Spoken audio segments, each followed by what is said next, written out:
Oke, sahabat coders. Jadi untuk selanjutnya kita akan bikin project baru, yaitu kalau kita lihat di fase 2 ini kemarin kita sudah bisa bikin absensi siswa ya. Walaupun itu belum akan saya lanjutkan dan itu bisa pelajari dulu sama teman-teman ya. Kita akan bikin project baru yaitu manajemen perpustakaan ya. Yang mana sama halnya seperti yang sudah dilakukan sebelumnya, yaitu create project ya. Nah, namun sebelum create project, kita akan bikin mockup atau desainnya dulu, yaitu pakai ChatGPT ya. Nah, di sini kita kalau misalkan lihat di nomor 22 ada manajemen perpustakaan. Oke, kita langsung saja ke ini ya, ke ChatGPT. Buatkan desain mockup dashboard sederhana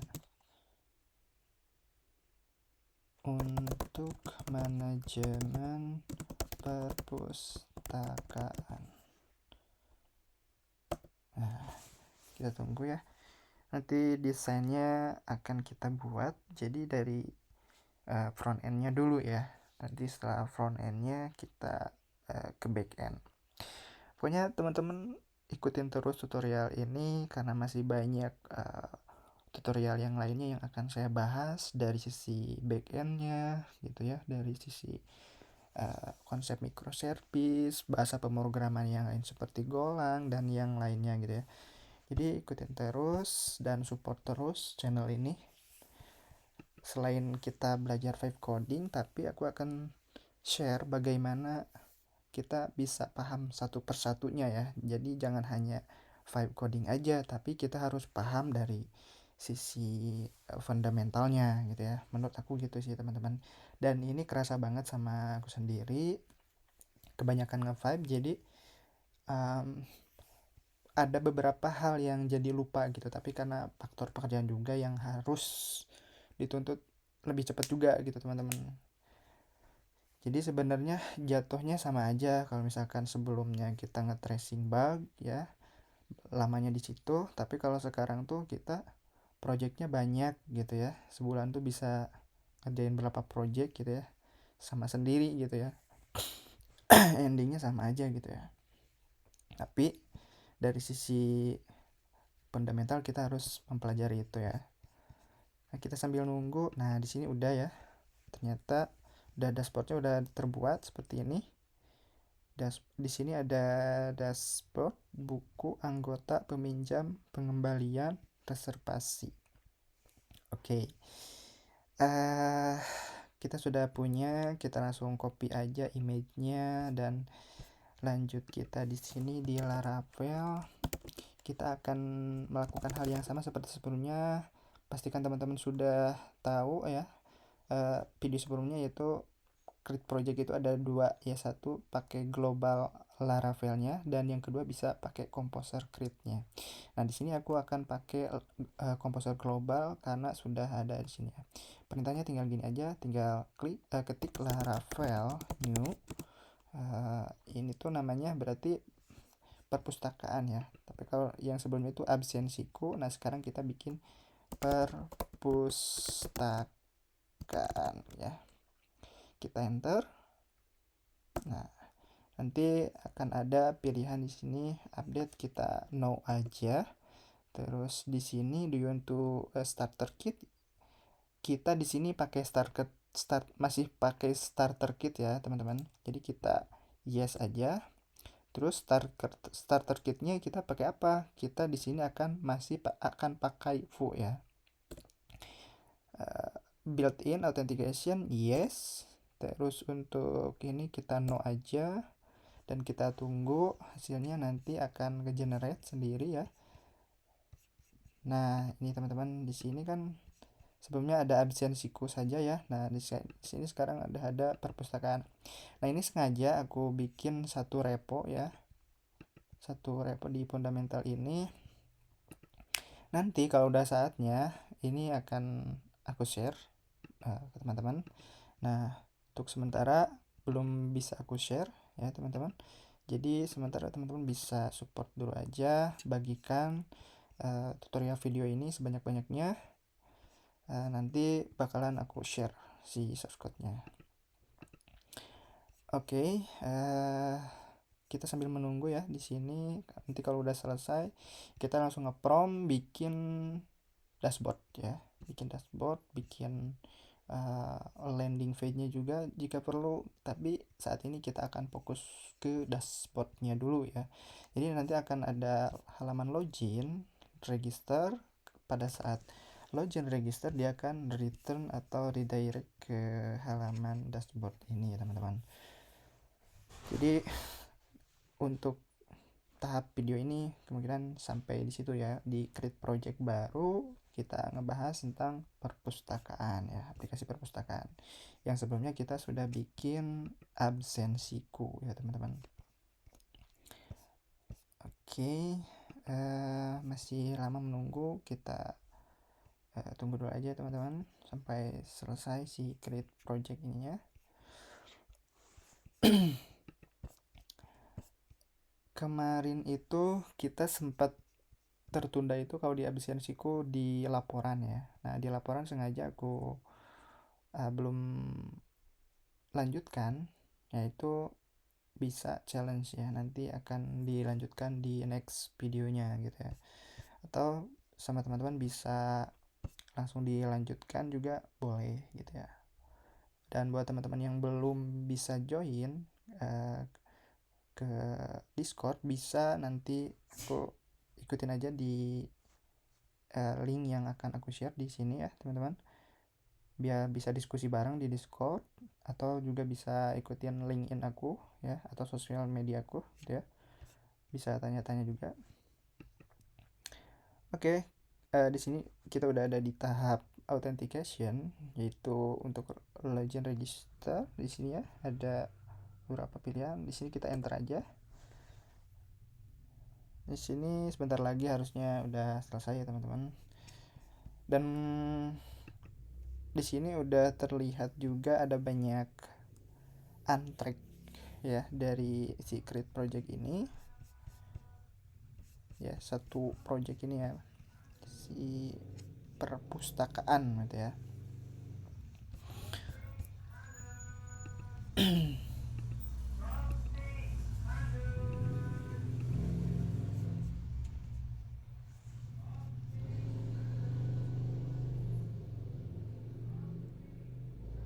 Oke, sebentar lagi teman-teman, ini lagi install si file-nya. Terus ini install Composer ya. Cukup banyak juga karena ini Laravel itu menggunakan Composer dan Python ya untuk saat ini tuh terbarunya. Oke, di sini udah selesai. Di sini ada perintah you can start your local development using cd perpustakaan. Ya, kita command directory ke perpustakaan. Nah, di sini kita sudah ada di projectnya si perpustakaan. Kita langsung npm run dev ya. Terus kita new terminal. Di sini juga kita fundamental, terus Laravel ya berarti.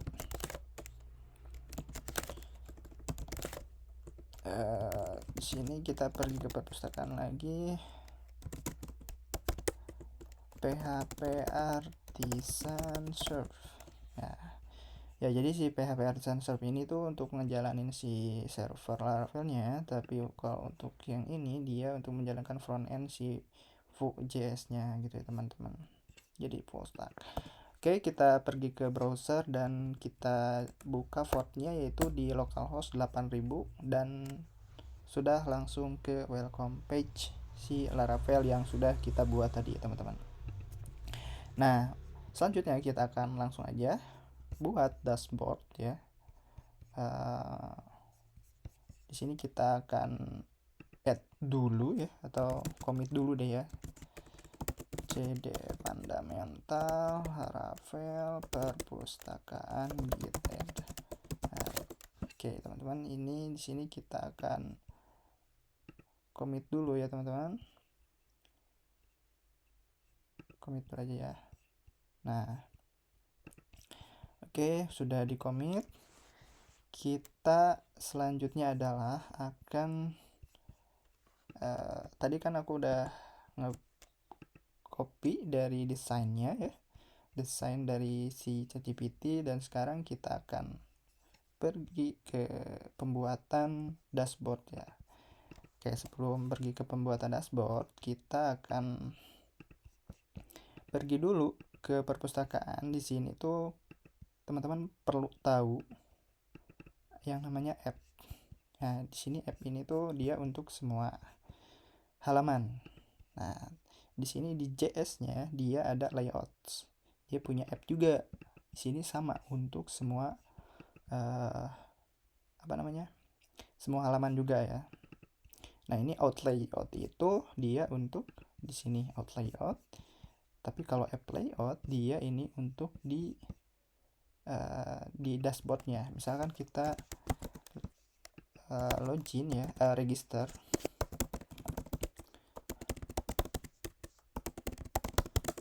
Nah, di sini dia masuknya tuh ke halaman ke app layout yang ini ya, teman-teman. Nah, buat teman-teman yang belum install library Laravel, extension Laravel ya, supaya misalkan kontrol klik, dia akan mengarah ke codingan itu untuk memudahkan kita memahami setiap struktur codingan juga ya, teman. Nah, seperti ini juga berpindah ke file-file yang lainnya, teman-teman. Seperti itu, silakan dicari aja untuk extensionnya, misalkan Laravel go to component, Intel Advanced gitu ya. Gitu, teman-teman. Oke, kita lanjut lagi. Di sini promnya seperti ini. Kita masih menggunakan yang chatting sebelumnya. Kita lanjutkan new project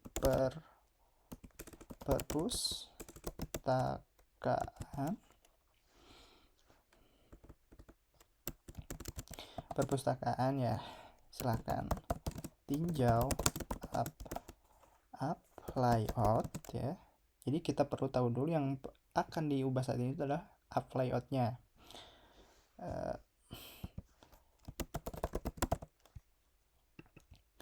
Oke,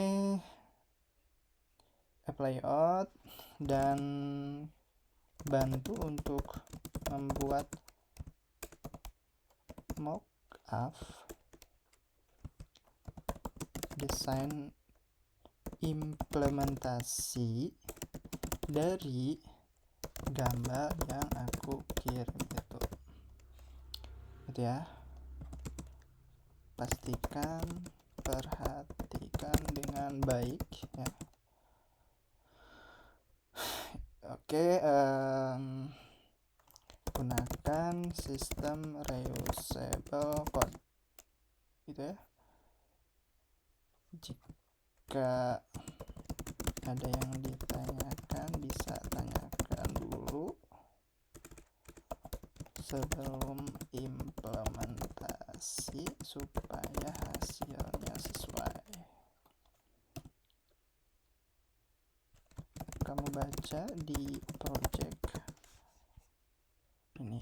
Nah, kita kasih petunjuk di perpustakaan ini, teman-teman. Oke, di sini aku pakainya Gemini 3.1 Pro ya, teman-teman.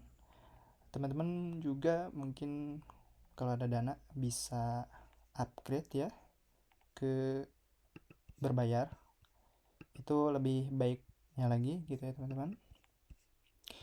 Saat ini aku belum ada sponsor ya.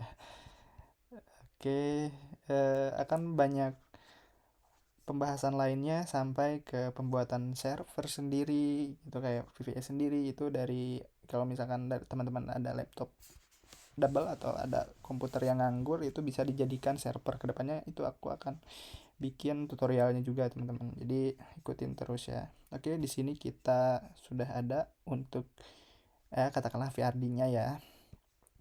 Rencana implementasi dashboard perpustakaan berdasarkan gambar mockup ada kita merombak antar muka. Nah, ya betul. Ya, betul. kita akan merombak starter Git Laravel yang sudah ada saat ini.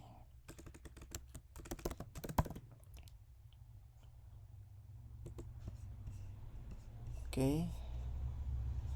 Sebelum mengkonfirmasi, ya boleh bikin konstan. Nah, konstan itu apa teman-teman? Konstan itu data yang bisa dibilang sebagai sampel datanya atau data dummy ya, sebelum menggunakan dari database.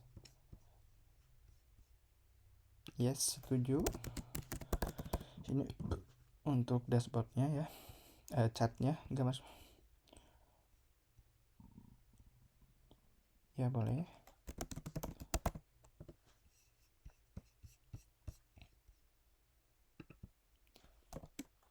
Di sini kita tambahkan kerjakan dengan baik dan bertahap. Oke teman-teman, di sini kita akan coba pakai Sonnet aja ya. Tapi udah habis ya. Ya udah kita pakai Pro dulu aja.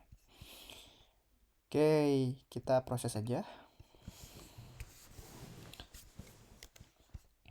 Nah, kita sambil menunggu bisa sambil ngopi dulu ya teman-teman.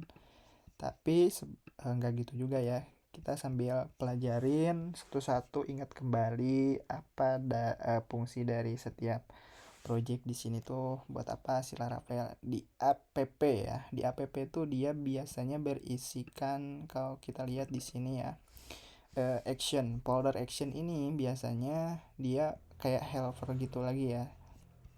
Nah, helper di sini dia ngebahas soal Fortify. Fortify itu bawaan dari Laravel, library Laravel ya. Yang kalau misalkan kita lihat di sini tuh dia ini.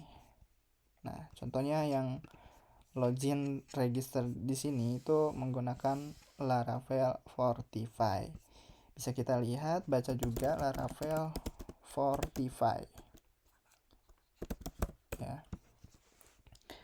Laravel Fortify itu apa ya teman-teman? Ya, jadi sebuah package ya, front end agnostic authentic backend implementation for Laravel register. Nah, jadi dia sudah include ini ya teman-teman. Misal, nah, oke di sini sudah mulai ya ada perubahan dari sisi app logo, app sidebar. Kalau misalkan kita lihat login lagi ya, perubahannya kayaknya harusnya udah ada. Nah, ini dia sudah bisa create some pages ya di sidebar. Oke teman-teman, kita baca lagi Laravel Fortify itu apa? Dia adalah package yang sudah include antara front end dan back end. Contohnya dia sudah ada authentication buat login, register ya, email verification ya. Dia sudah ada. Nah, kalau misalkan mau nginstal satuan, caranya gini, Composer require Laravel Fortify. Itu kalau misalkan tadi kita atau teman-teman create projectnya itu Composer ya, create project Laravel gitu ya. Tapi kalau misalkan teman-teman pakainya Laravel global yang ikutin yang dari aku ya teman-teman, berarti pakainya ini harusnya udah include ya gitu. Oke, di sini kita lihat lagi dia sudah bikin apa ya, start card. Berarti di dashboard ya, nanti di dashboard ini akan diimplementasi start card ini. Dia nyimpennya di resource komponen JS komponen. Nah, kenapa dia nyimpennya di komponen? Ada yang tahu teman-teman? Ya, jadi jawabannya berdasarkan prompt yang aku buat tadi, aku mintanya supaya gimana caranya kodenya itu terstruktur dan rapi, tidak di dalam satu kode file yang sama. Untuk apa? Supaya kalau misalkan dalam satu halaman kode ini banyak lebih dari 1000, nah dia akan mudah untuk eksekusi kodenya gitu kan. Kita sebagai developer akan mudah ya untuk memaintenance-nya, nggak terlalu berat juga sampai ribuan baris kode, dan itu lama banget ya kalau misalkan projectnya udah gede. Teman-teman, aku selalu mengajarkan dari hal yang baik ya, dari pengalaman yang menurut aku itu baik gitu ya. Aku akan share di sini. Oke, tadi Laravel 45 seperti itu ya teman-teman. Jadi dia udah ada apa ya, login registernya secara lengkap ya teman-teman. Itu. Nah, contoh dari sisi codingan backendnya tuh kayak gini. Ya, contoh kalau ini dia public function boot, dia mendaftarkan Fortify authentication di dalam ini biasanya provider. Nah, oh ya, ini Fortify service provider ya. Kalau kita lihat juga di sini Fortify service provider tuh ada di sini ya, teman-teman. Nah, provider. Nah, kenapa sih ini penting ya? Ini sebagai menambahkan base boot ya, supaya seolah si Laravel 45 itu kebaca di semua halaman gitu. Dan ini hasilnya ya teman-teman, dari desain mockup yang sudah kita buat menggunakan ChatGPT tadi, hasilnya sudah selesai teman-teman. Ya, menarik bukan ya? Di sini kita sudah memiliki dashboard ya dengan dummy data, teman-teman. Kita coba lihat apa aja ya yang sudah dikerjakan anti gravity ya. Kita bisa lihat di bagian ini ya teman-teman, untrack ini ya. Oke, jadi misal di app sidebar itu dia ada pembaruan di penambahan ini ya teman-teman, beberapa menu ini, buku, anggota, peminjam, dan seterusnya. Nah, di sini ini tuh namanya icon ya, icon dari Lucid si Fu-nya ya. Ya, from Lucid Fu ya. Itu ya teman-teman. Dia menggunakan title buku, misalkan harapnya apa, ikonnya book. Nah, contohnya yang ini ya. Di sini belum ada karena di sini harapnya juga masih hashtag ya, tanda pagar, begitupun yang lainnya. Seperti ini. Nah, terus hal yang baru lain apa? Nah, ini ya, perpustakaan cerdas kayak ini misalkan. Berikut itu ada pemindahan ya ke sini ke navbar ya, untuk apa ya, ini tuh outnya ya, out loginnya gitu ya. Jadi kalau misalkan mau logout, jadinya ke sini dari sini tuh teman-teman. Terus dari app sidebarnya di sini menambahkan props ya, untuk apakah dia tuh sebagai apa, administrator kah atau apa gitu. Nah, di sini ini ya teman-teman, authentication ini. Nah, nanti juga kita akan membuat 2 role lah minimal, admin dan user gitu ya, yang mana dia tuh bisa membedakan mana halaman admin, mana halaman pengguna gitu ya teman-teman. Oke, di app sidebar ada beberapa aja ini untuk pengkondisian dashboard, pembacaan app user, yang ini bagian yang ini aja ya. Terus di book item ini untrack, berarti ini adalah kode baru teman-teman. Book item ini tuh di komponen kayaknya ini nih, total buku, sepertinya ini ya teman-teman, total buku. Oh sorry, bukan sih. Kalau book item tuh dia ini berisi book title, tapi belum diimplementasi di sini ya teman-teman. Nah, yang pasti kalau misalkan start card, dia itu ada ini. Start card ini tuh ini ya, teman-teman. Misalkan di sini pasti ada total buku. kita cari ya, total buku. Nah, didaftarkan di dashboard, dia dipanggil start card ya teman-teman.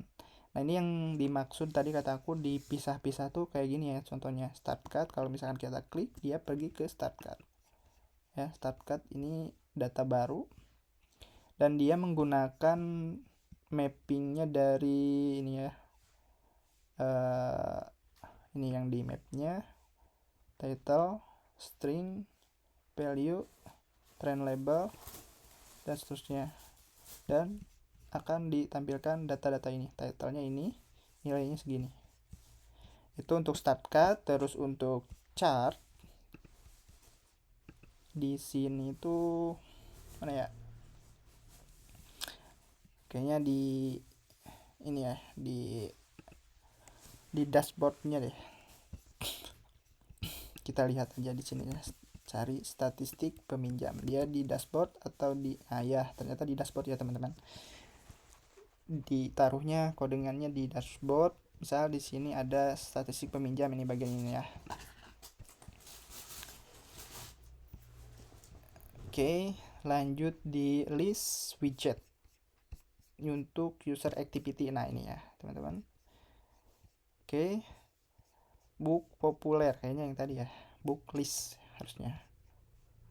List widget, book item, oh ya yang ini ya. Nah, ini teman-teman, Laskar Pelangi misalkan gitu ya. Nah, teman-teman bisa baca lagi yang lainnya ya. Terus untuk logo ini tuh dia udah diganti juga ya.